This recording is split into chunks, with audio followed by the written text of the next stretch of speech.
First on 5, as the war in Israel continues and more civilians are caught in the crossfire, families here locally are growing concerned with the safety of their loved ones who are living in that war-torn country.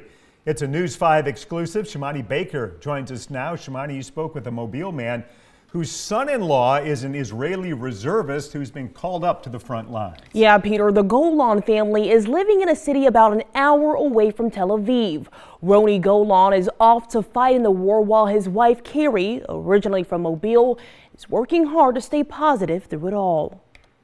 Larry Voigt raised his family in Mobile. His daughter Carrie went to Murphy High School for 2 years. Carrie, now 39, is married with 3 young boys, and all of them live in Haifa, Israel, about 50 miles from Tel Aviv, and have been for over a decade. Carrie's husband Roni is an Israeli citizen and was in the reserves and called up to active duty in early October, shortly after Hamas's initial attack on Israel. When somebody in your immediate family is placed in a situation where they've got to do their military service in an actual war, then that's a little terrifying. Although the war hasn't reached Haifa and the family hasn't had to evacuate, Voigt is concerned with the what-ifs, especially because communication with Roni has been slim. Haifa is within range of Hezbollah rockets coming out of Lebanon.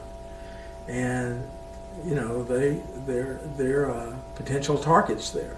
Not to mention the fact that Roni is in the army, and I don't know where he is, and she doesn't know where he is. Carrie is the glue for her family while Roni fights on the front lines. I think she tries to calm us, but we can see the concern and the anxiety. Being a Jewish family, the Voigts would take family trips to Israel, where Carrie later went to study abroad. They never imagined it would become a war zone this heinous. Voigt prays for the safety of his family and says the support from Americans to Israel has been overwhelming. The support that I've seen in this community, in the Jewish community, but also in the non-Jewish community, has been wonderful, heartening.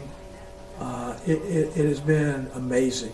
My hope is for peace for the Israelis, for peace for the Palestinians, peace for everyone in the Middle East. In Mobile, Shimani Baker, WKRG News 5.